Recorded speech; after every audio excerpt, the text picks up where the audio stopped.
为什么老是站过3位？Good evening, everybody. I'm very happy to be here. No, I'm just playing. I don't talk like that. I just had to make sure you guys didn't think I was the other black guy.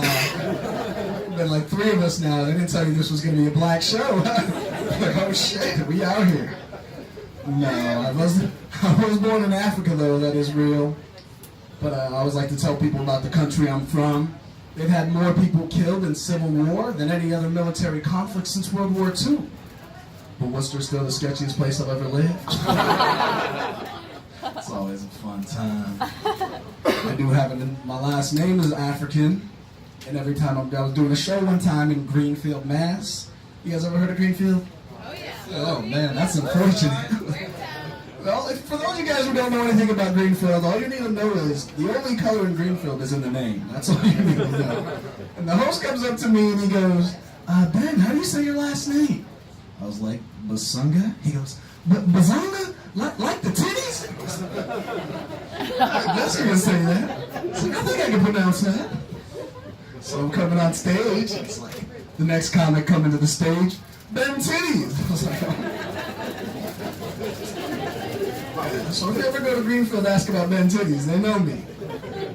No, it's a good time. No, we moved to the United States when I was young. You know, my mom never had to work. My dad always made enough to support a family of 5, but there was 9 of us. That's when the struggles began.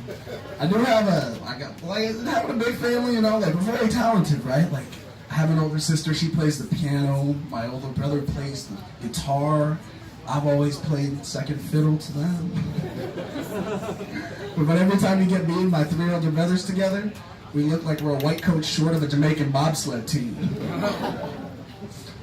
No, it's always a good time, man. I'm having a lot of fun.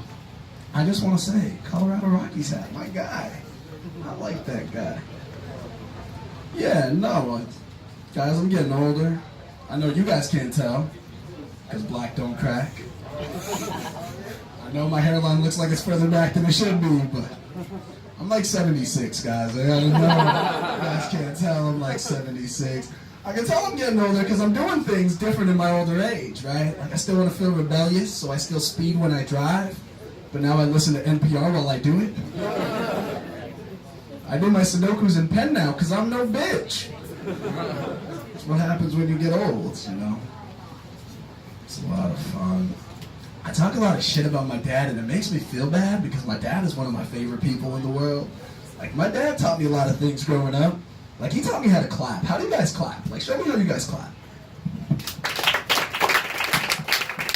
Thank you, thank you, thank you. That's how normal people clap, right? That's not how my dad claps. He spreads all the fingers on his hands, and he claps like this. Now, you can imagine this African child sitting in the front of his classes just clapping like this and everything. I rode the short bus for like 7 years. It's not his fault though, you know, because it's like an African thing. I found this out the hard way. I was watching a football game, and there was this player, and he was on one of the teams, and they didn't say he was African, but my African radar was going crazy. It was like, Africans, 4 clicks that way, you know, like I can sense that shit. They didn't say he was African, but he scored a touchdown, and they just showed his dad in the stands, and he was like, it's African, I fucking knew it. Oh shit, my dad's a trip.